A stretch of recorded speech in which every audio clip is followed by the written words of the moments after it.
Thank you very much for taking up my invitation to join the exhibition. Thank you.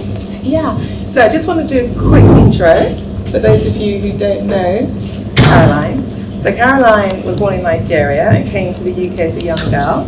She now lives in London. Caroline studied fashion, design and technology at the renowned College of Fashion, now under the name of UAL. And after graduating, she worked in the fashion industry in production, design, and later on as a stylist. Yeah. So welcome, Caroline, and as I say, thank you for joining us today. So you started your career in fashion. So tell us a little bit about that and why the transition. So going personal, which is what I do. My first passion was actually music, and I thought I was going to be the next Mary J. Blige. I was convinced that I was going to be Mary J. Blige, the UK version. So music was my first passion. And while studying fashion, I only went into fashion because my best friend at the time wanted to be a fashion designer, and I didn't study music, but I was doing going to band practice after school, and so I was like, okay, I don't want to let her go. She's my best friend. I'll do what you want to do. Went into fashion, so that's how fashion started. And I was obviously the music career didn't work out. Sitting here as an artist, I still have dreams.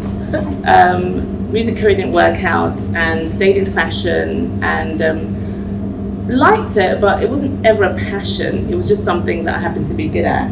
And what's interesting is when I finished fashion, a lot of people went into fashion design or styling. They wanted to be in the forefront.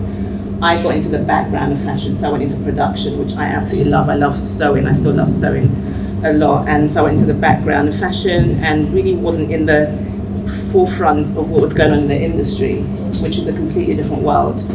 And did that, had my child at 23, and decided I didn't want to work full time. So I went freelance from the age of 23, working for myself and freelancing in different aspects. So I didn't really see what was going on in the forefront of the fashion industry because I was kind of doing things myself.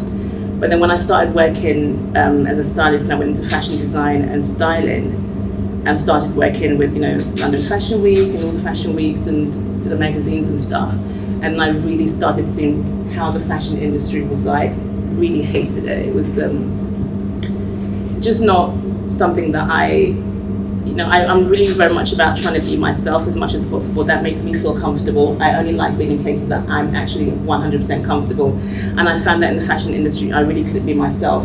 And then seeing the way black models were being styled and treated, it was just, it just broke my heart, just really disheartening. We talked about that before, yeah, in terms of the way black models were treated and styled. Very dark-skinned models tend to be in editorial shoots, yeah, so they tend to be presented as kind of primitive or tribal, yeah, whereas lighter-skinned models tend to get maybe the more glamorous perfume. Well, exactly.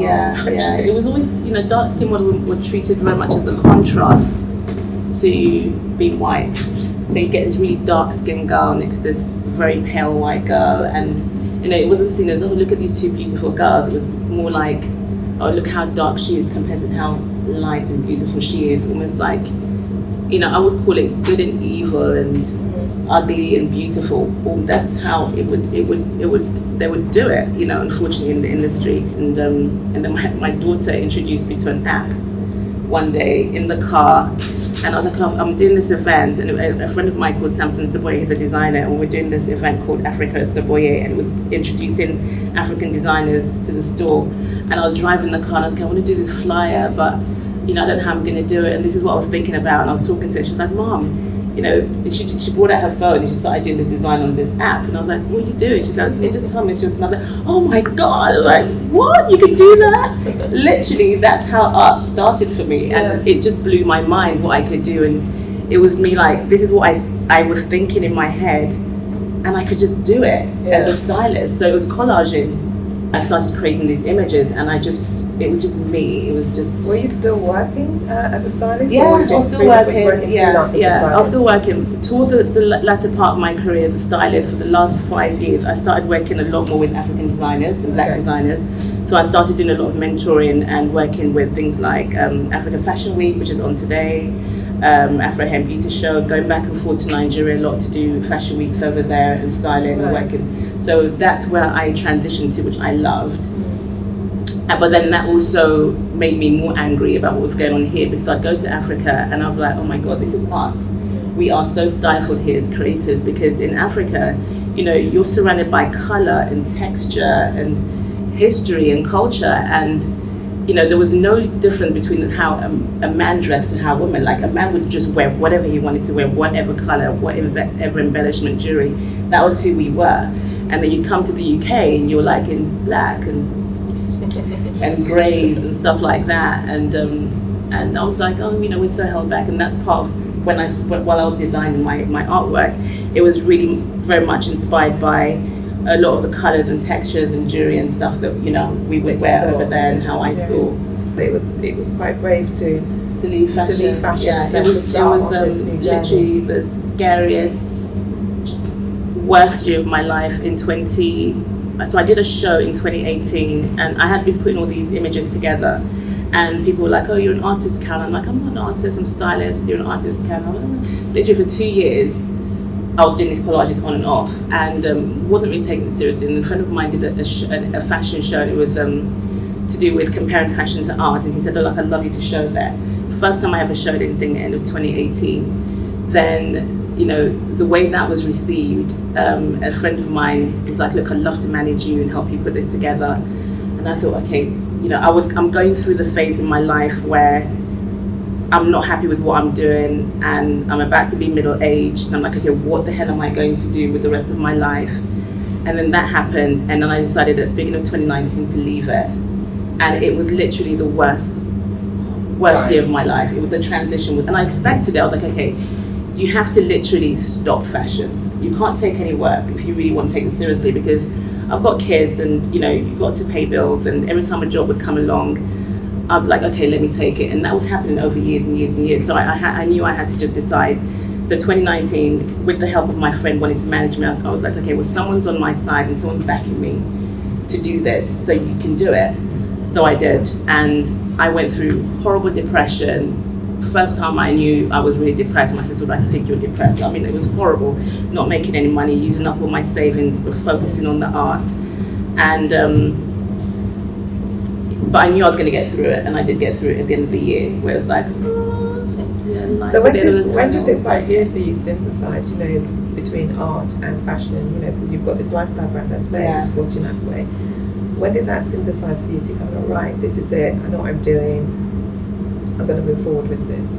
So it was only meant to be art for a while, even though fashion was pulling me a little bit because I sew. And obviously 2020 we went through the lockdown, and I created, so 2020 I was meant to have my first exhibition with This Is Me, my first series. Didn't have that got cancelled. Black Lives Matter happened. I started coming up with these ideas for my next collection, and started working on that. I was really inspired during that time. Started working on that, and I thought, okay, I'm only going to do art for a while. I'm not really going to do anything else, because one, it was so easy, not putting together collections and thinking about fabric and all that was just so easy. And then being in the lockdown, and I was looking at all these prints and just still designing. And art is very similar to fashion, the way I create my fashion collection, because I'm not trained as an artist. I create art the way I create fashion, so there's like series after series of different variations before I pick my final collection and say, okay, this is it. But there's like loads of versions of it. And I started coming up with print ideas, and I was like, oh, that would look so good on the fabric. Then I thought, oh, that would look so good on the chair. And I literally started, before I knew it, I was like, oh my God, I have this whole collection of fashion and homeware. And I was okay, well, then I have a brand. Yeah. And that's how it happened. Fantastic. So let's just talk about the series. Colourism. What I really love about your work, and you mentioned it already, is the vibrant colours that you use. I mean, that's, I think, become your sort of signature style. But you also use, you know, collage and photographs and paint and everything. Can you just say a little bit about your process without knowing any print secrets?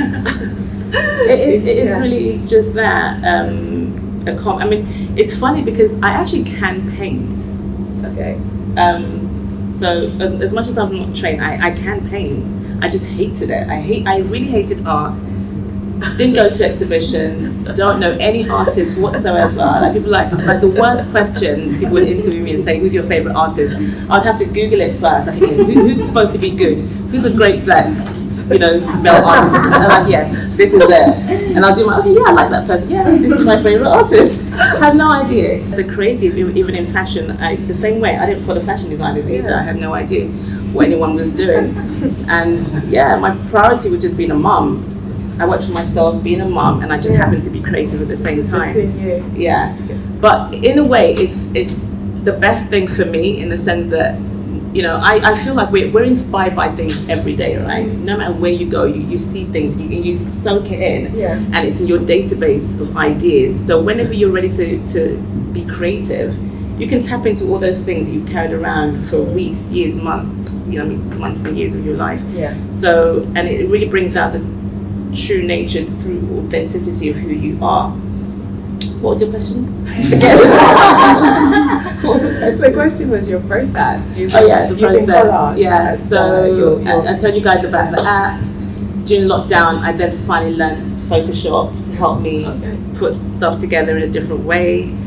So before that, I wasn't using Photoshop at all, and people were like, "Oh, you must be good at Photoshop." Like, I have no idea how to use Photoshop. I just know how to use my phone and my iPad and this app. So it's really all about different textures for me, like fashion. So you've got the digital side of things, and then you've got the hand painted detail side of things, and then you've got the photography side of things. Again, I'm not a photographer. Don't ask me anything about photography. I just know how to use my phone and take the kind of pictures I want to take and then put it together. And where did the ideas come from? Because the characters in your work, are they, images that you've taken from magazines? Are they, pictures of people that you know, that you a lot of them are people that I know, so models that I've worked with. Okay. So with Colourism collection, it was a combination of different models I'd worked with and putting them together to create new faces. So a lot of my work are not, so a lot of the models don't even recognize themselves because their eyes are different or their nose are different or their lips are different, things like that. So it's a combination of all that, and Colourism was about bringing different skin tones and features together to say, look, regardless of what, we're all the same, that's what Under the skin. Under the skin, exactly. Yeah. So when I look at Caroline's work, her work reminds me of an African-American artist called Bairden, and he was very well known for creating collages, which I think are very similar to Caroline's. He's not as colourful as you, but certainly collages, they're very abstracted, the faces and the compositions and things like that. So when I first saw your work, I was immediately reminded of Bairden, as I say, he's one of my favourite artists. But one of the things about Bairden is that he was creating work sort of during the civil rights movement in the US, okay? And one of his concerns was really to depict the contemporary racial strife in America, but his other big concern was to show the richness and cultural diversity in African American history, stories and so on and so forth. And when I look at your work, I see that similarity as well, that you're obviously trying to tell a different story about our experiences as black people.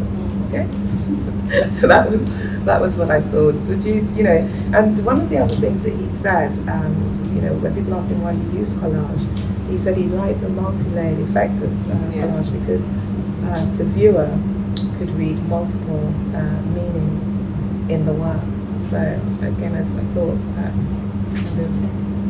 when I saw that in your work, no? Yeah.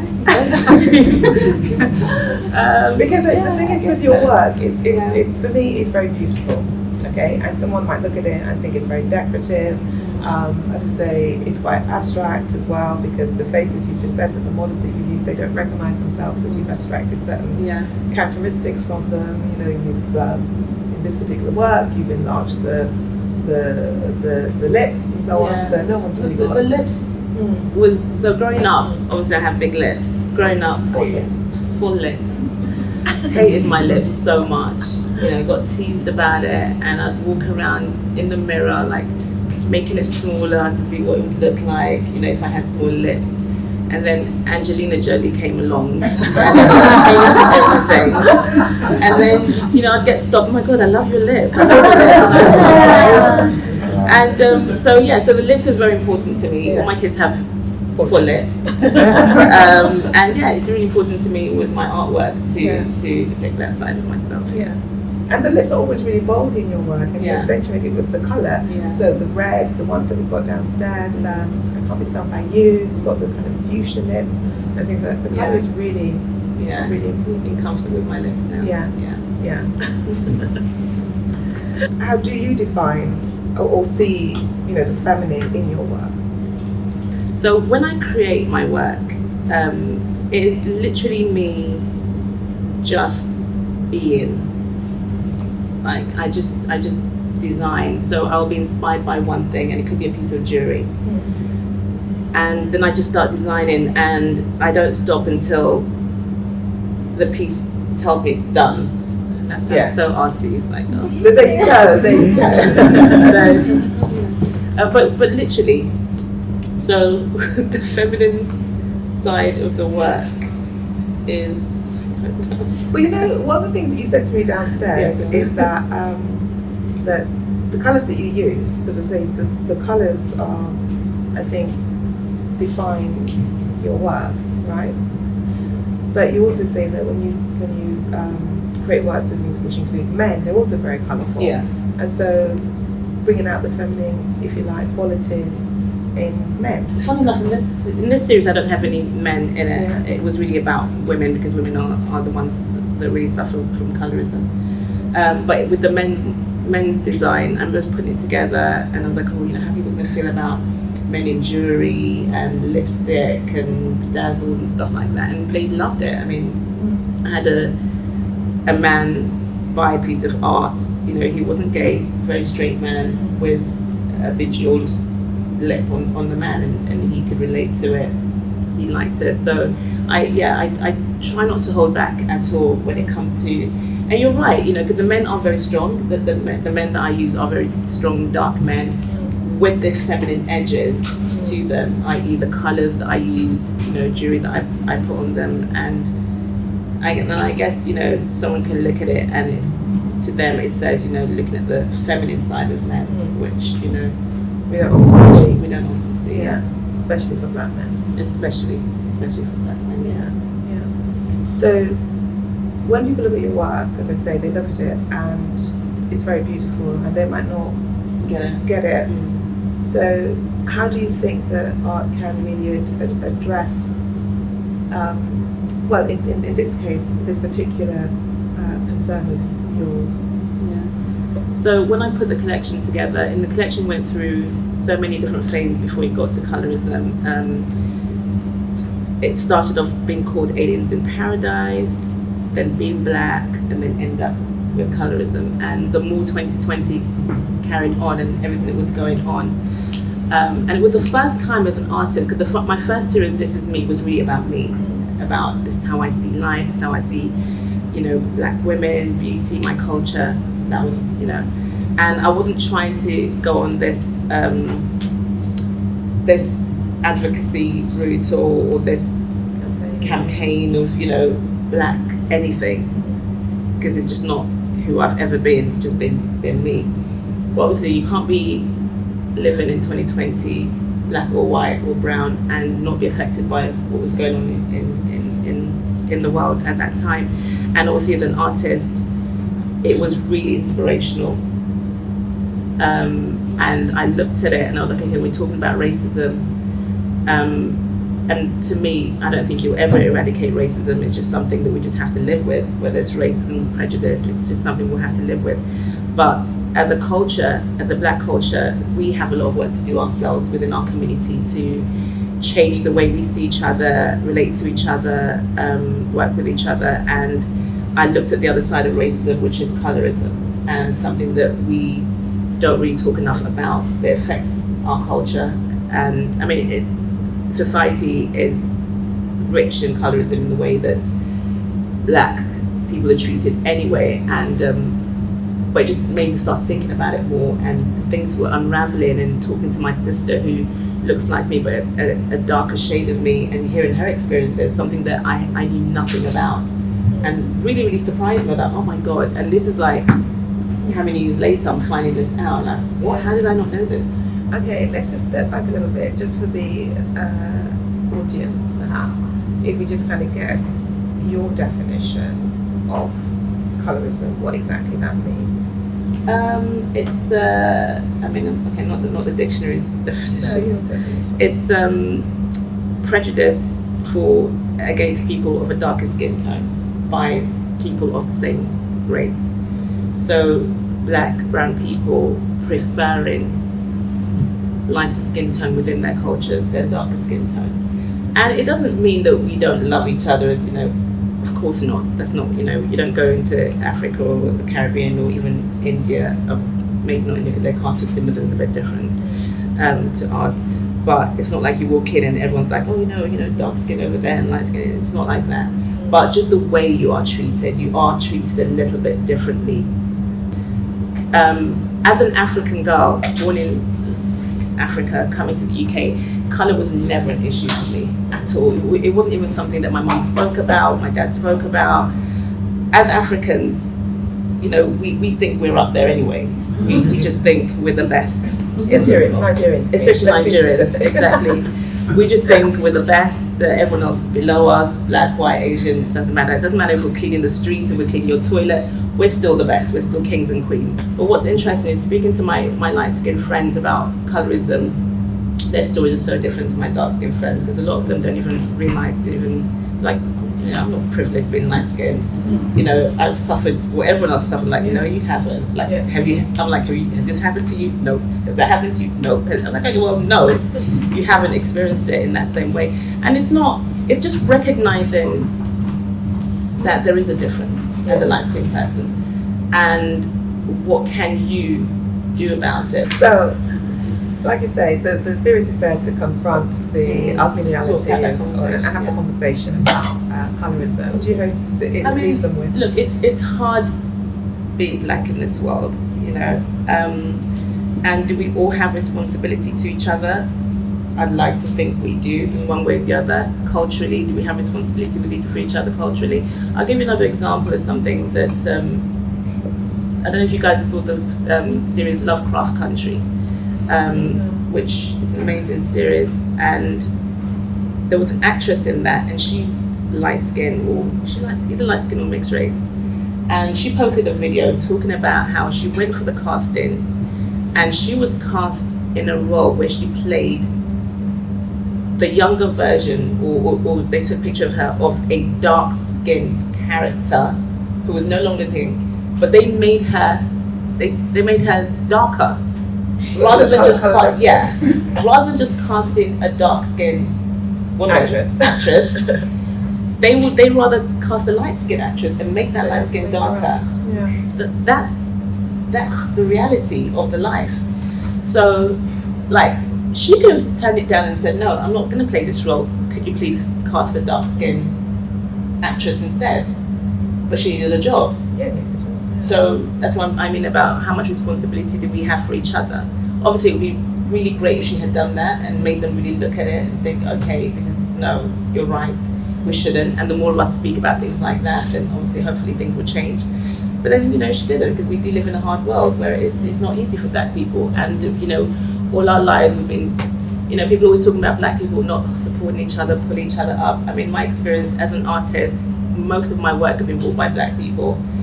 You know, no one's asked for discounts, so black people do support each other, 100%. But yeah, it's just having the conversation and just understanding your reality, your privileges, and then just seeing what you can do about it to help the next person. And that's what I hope this series will do, is start those conversations. I just want to say a very big thank you, Caroline.